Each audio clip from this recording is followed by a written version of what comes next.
पिंगोजा में आबादकारनि फुटनि जे कारखाने जे बंदि थियण ख़िलाफ़ एहतिजाजी मुज़ाहिरो कयो। आबादकारनि चयो त कॉटन फैक्ट्रियुनि जे मालिकनि हफ़्ते खां गेट बंदि करे छॾिया आहिनि।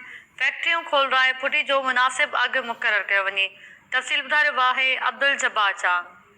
नाज़रीन, हिन वक़्तु असीं मौजूदु आहियूं आबादकारनि सां, अॻवाननि सां, जेको सखी नासिर शाह खां इस्लाम कॉटन फैक्ट्री ताईं रैली कढी जेको धरणो आयो आहे। फुटियूं जेके कारखाननि न वठण ऐं गेट जेके बंदि करे छॾिया आहिनि।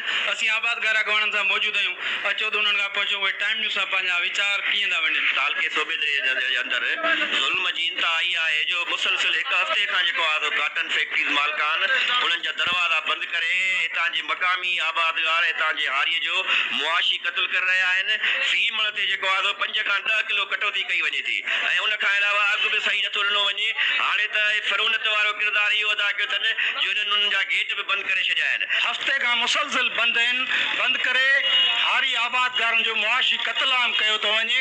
ही कारखानेदार सागड़ खां बेकार फुटियूं घुराए असांजी क्वालिटी वारी फुटुनि सां मिक्स करे असांखे रेट बि घटि ॾिनो थो वञे ऐं हफ़्ते खां वठी मुसलसिल कारखाना बंदि करे माण्हुनि जूं फुटियूं वापसि मोटाए उहे घरनि ॾांहुं आबादकारनि जो मुआशी क़त्ल आम कयो थो वञे। आबादकार हिते खणी था अचनि, उहे उन्हनि फुटियुनि जो रेट जेको आहे उन्हनि जे लाइ बंदि आहे। उहे फुटियूं असां हिन जा जेके ब्रोकर आहिनि उन ब्रोकरनि खे जॾहिं उते खणी था वञूं त उहे 3000 खां वठी 45 ताईं रेट ॾियनि था ऐं कंदो बि पंहिंजे मनमस्तीअ ते उहो वठनि था 2-3 किलो घटि करे।